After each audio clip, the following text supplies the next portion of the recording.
popular man here nowadays. I don't know. I gotta check Billy O, see how popular he was.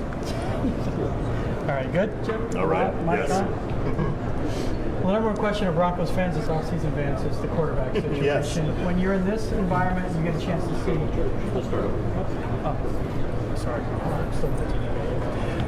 Vance, the number one question from Bronco fans is the quarterback position. In this environment, as the coach of the Senior Bowl, what can you glean from getting kind of behind-the-scenes look of a Baker Mayfield and a Josh Allen? Well, I think it's a clear advantage to have a chance to work with these guys, all week. Obviously as players, but as people, and to be a successful NFL quarterback, a lot goes into that, not just physical traits, but also the mental and also the person. So to have the intimate meetings with these guys and to watch them install, to watch them take information and process it is valuable for us. So again, playing quarterback on this level, it's not only about arm talent, it's about what's inside that person. So it's fun to be here to have a chance to see those things. One thing you and John Elway have talked about is the confidence and swagger needed for that position. In that regard, what are you hoping to see from Mayfield and Allen? And secondly, how do you incorporate some of the things you've talked about this?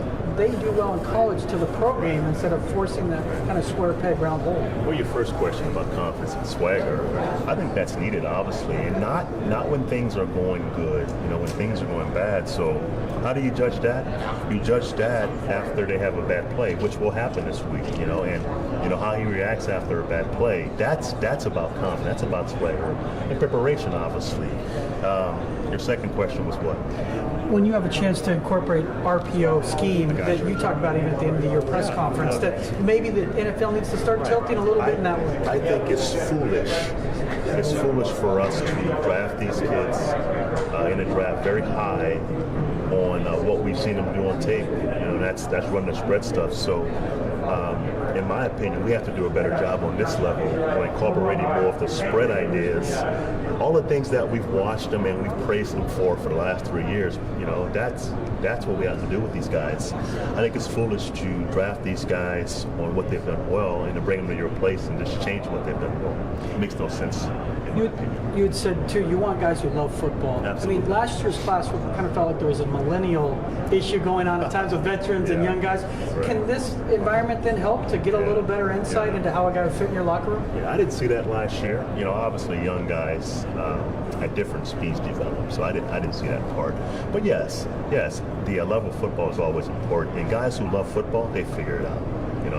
They may be lacking speed, they may be lacking some kind of skill set, but guys who love football, they do figure it out. Then we mentioned you don't always want to be coaching this game because it means you haven't done as well, but you had told us off camera that there's clear advantages when you look at what your experience in San Francisco and then Jacksonville. Can you talk about that a little bit? Well, I coached this game with San Fran 3 years in a row, and obviously it didn't work out there, but when Harbaugh took over at San Fran, that roster was loaded, and obviously they had great success.